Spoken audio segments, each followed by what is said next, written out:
A Frenchman is in police custody today after impersonating a pilot on a U.S. Airways flight. Wearing an airline uniform, he made it as far as the cockpit before being removed. Let's bring in our Asha Tomlinson with the details. Asha, take us through how this happened.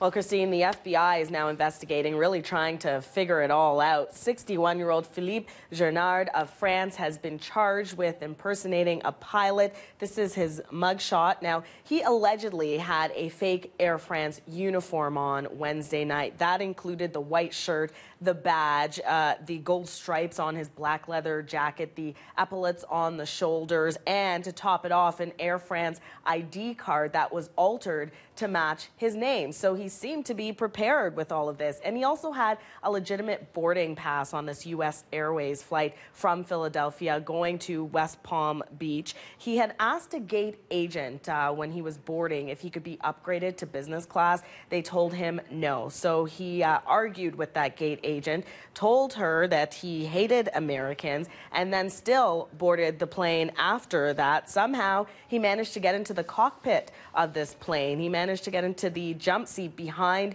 the captains. The co-captain thought that the man was a fellow pilot until he asked for some necessary paperwork, and this man did not have it in order to fly in the jump seat, and he didn't know how to open the jump seat either. And so they alerted authorities. He was quickly arrested, Christine, charged with criminal trespass, tampering with records, impersonating a person privately employed, and showing false identification to law enforcement. He's now being held in police custody on $1 million bail.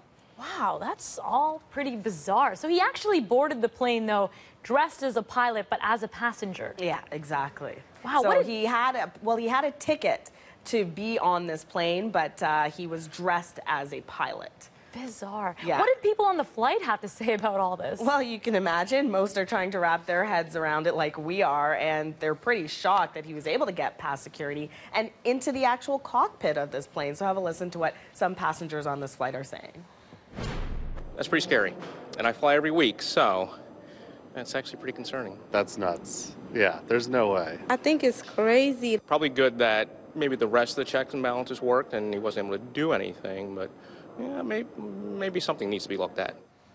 It certainly raises the question, Christine, was he trying to get a better seat or was he trying to take over the plane? But again, FBI is investigating the motive here. Yeah, interesting stuff. Asha, thanks so much for this. You're welcome.